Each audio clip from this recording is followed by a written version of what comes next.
Bismillahirrahmanirrahim. Assalamualaikum warahmatullahi wabarakatuh. Pada kesempatan kali ini, saya Gifar Rabiel Jabalaguddin beserta rekan saya Nila Putri Rizky, Safira Komarani, Happy Nuriska, Niken Fitria Yuliar, dan Delviana Aura Efrida akan mempresentasikan materi mengenai antivirus HIV. Sebelumnya, kami ucapkan terima kasih banyak kepada Ibu Sri Penny selaku dosen mata kuliah farmakologi dan toksikologi 2 ini. Langsung saja. Sebelumnya saya akan membacakan poin penting pada materi kali ini. Yang pertama akan dijelaskan mengenai latar belakang, definisi HIV, cara penularan, gejala dari HIV, patogenesis atau patofisiologi, target kerja antivirus, contoh obat anti-HIV, dan efek samping obat.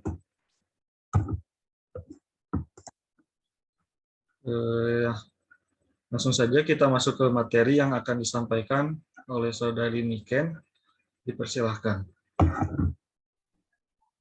Baik, terima kasih Gifar.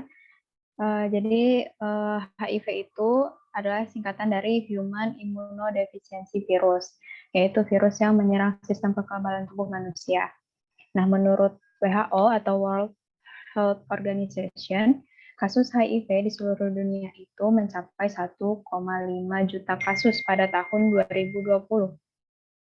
Sedangkan di Indonesia sendiri, kasus HIV per Maret 2021 dikonfirmasi sebanyak 427.201 orang.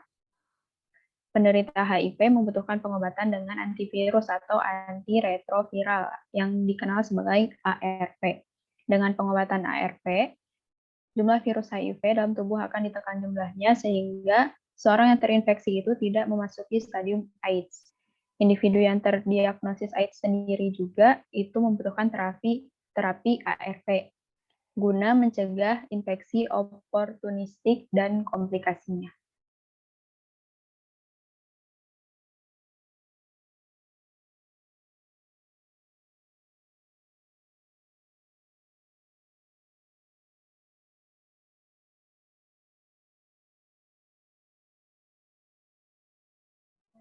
Untuk pengertian dari HIV yaitu virus yang menyerang sistem kekebalan tubuh manusia. Virus HIV menyerang sistem limfosit yang disebut sel penolong. HIV tergolong ke dalam kelompok retrovirus yang memiliki kemampuan untuk replikasi.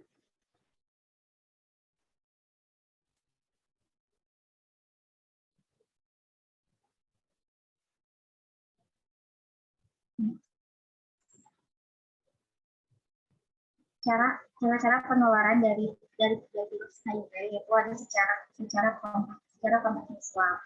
Secara kontak seksual itu bisa secara heteroseksual, homoseksual, dan biseksual. Lalu melalui kontak darah yaitu dengan transfusi, penggunaan jarum suntik secara berulang. Lalu penularan antara ibu ke anak yaitu dengan cara proses persalinan atau dalam pemberian ASI.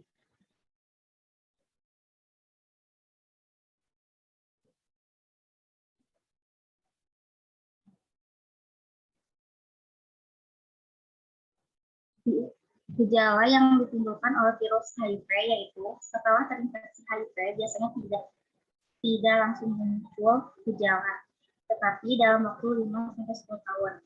Kemudian AIDS mulai berkembang dan menunjukkan gejala sebagai berikut, yaitu kehilangan berat badan secara drastis, diare yang berkelanjutan, pembengkakan pada leher atau ketiak, batuk secara terus-menerus. Selanjutnya, ada patogenesis dari HIV. Dasar utama patogenesis HIV itu kurangnya jenis limfosit TH yang mengandung marker CD4 atau sel T. Limfosit T merupakan pusat dan sel utama yang terlibat secara langsung maupun tidak langsung dalam menjalankan fungsi imunologi. Virus HIV yang masuk ke dalam tubuh akan mengikat sel-sel dari imun seperti monosit, makrofag, dan sel T limfosit atau CD4 sel T untuk memperbanyak diri. Hal inilah yang dapat menyebabkan orang terinfeksi HIV rentan terhadap berbagai penyakit dan dapat menyebabkan kematian.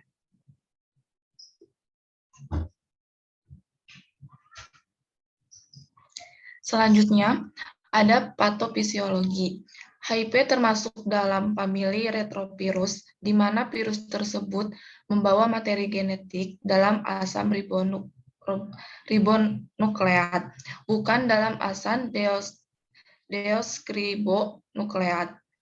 Virus HIV yang masuk ke dalam tubuh akan menyerang sel CD14 yang meliputi monosit, makrofag, dan limfosit T4 helper dengan cara berikatan dengan limfosit T4 helper yang akan memprogram ulang materi genetik sel untuk membuat double-stranded DNA atau DNA UTS ganda dengan bantuan enzim reverse transcriptase. Kemudian DNA akan disatukan dengan nukleus T4 sebagai provirus sehingga terjadi infeksi permanen.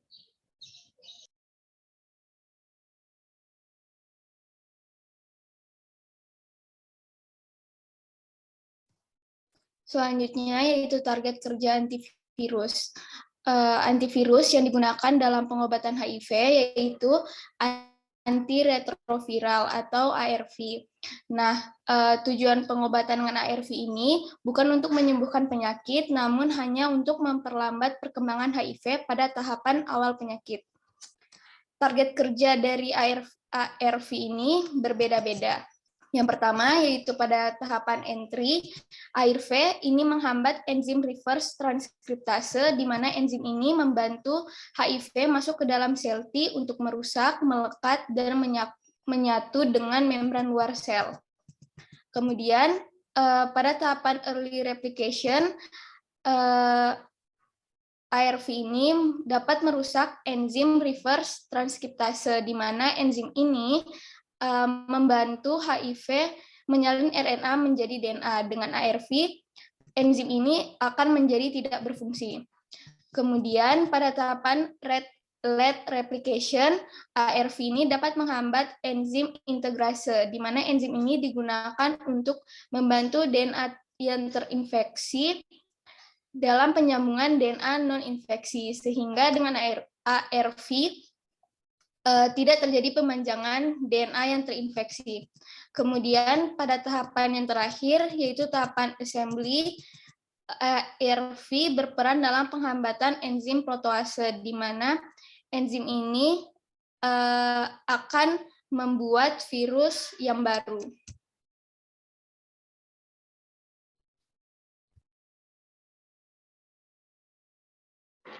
Kemudian ada obat anti-HIV. Salah satu penggolongan obat antivirus yaitu adalah obat antiretrovirus atau ARV.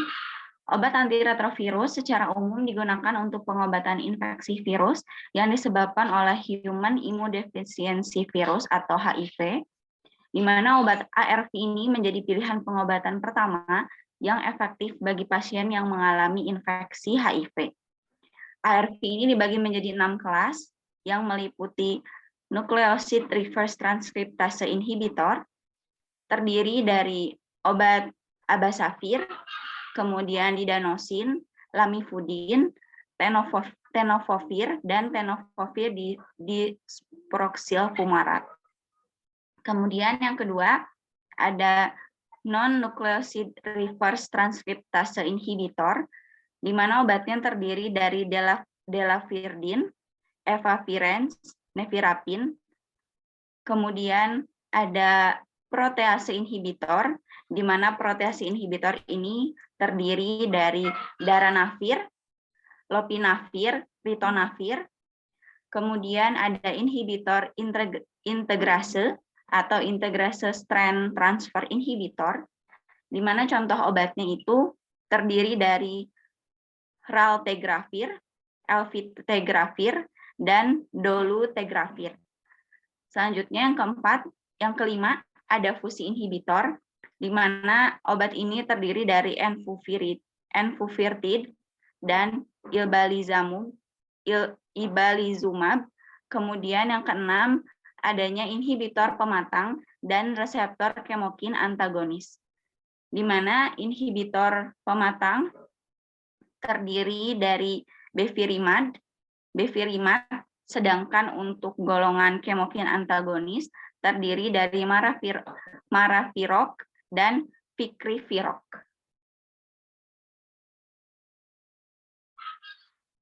Selanjutnya ada efek samping dari masing-masing golongan obat tersebut, di mana yang pertama ada obat golongan nukleosid analog reverse transkriptase inhibitor, di mana obat ini salah satunya adalah abasavir yang paling terdeteksi selama uji klinis, di mana terjadi berupa kelelahan, mual, dan muntah, sakit perut, diare, sakit kepala, ruam, serta dispepsia.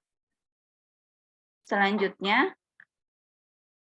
untuk masing-masing efeknya, di mana efeknya ini untuk mual dan muntah terjadi pada 38 sampai 57% dari pasien.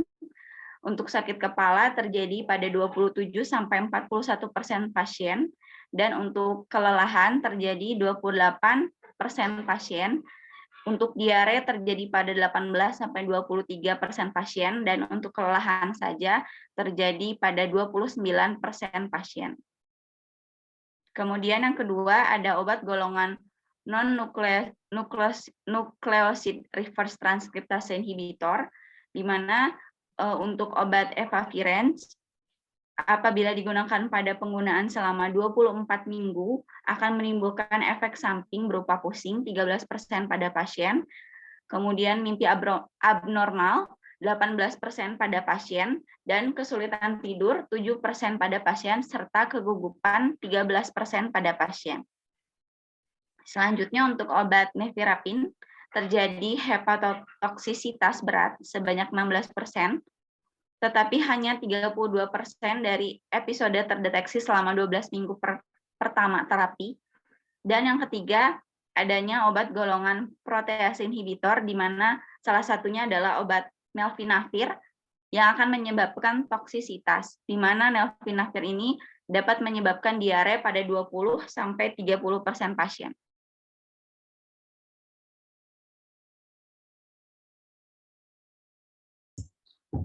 Kesimpulan yang pertama yaitu HIV atau Human Immunodeficiency Virus merupakan virus yang menyerang sistem kekebalan tubuh manusia yang penularannya melalui mukosa genital. Yang kedua, HIV atau Human Immunodeficiency Virus menyerang sel CD4+ dan berikatan dengan limfosit T4 helper. Sel T4 yang terinfeksi mengalami siklus replikasi dan menghasilkan banyak virus, juga akan mengalami apoptosis. Yang ketiga, ARV atau antiretroviral memiliki target kerja yaitu menghambat enzim reverse transkriptase, merusak enzim reverse transkriptase, menghambat enzim integrase, dan berperan menghambat enzim protease. Selanjutnya, obat ARV atau antiretroviral yang menjadi pilihan terapi HIV, yaitu yang pertama abacavir, efavirenz, darunavir, dolutegravir, enfuvirtide, beviremat, dan maravirok. Dan yang terakhir, penggunaan beberapa obat ARV menyebabkan efek samping seperti diare, dispepsia, sakit kepala, sulit tidur, dan mimpi abnormal. Untuk golongan non-nukleosid reverse transcript inhibitor bahkan dapat mengalami hepatotoksis berat.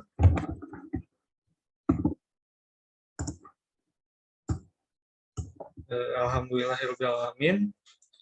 Sekian materi yang bisa kami sampaikan. Mohon maaf apabila ada kesalahan dalam penyampaian maupun dalam materi yang telah disusun. Semoga dapat menjadi evaluasi bagi kita semua. Terima kasih banyak atas segala perhatiannya. Wabillahi taufiq wal hidayah. Wassalamualaikum warahmatullahi wabarakatuh.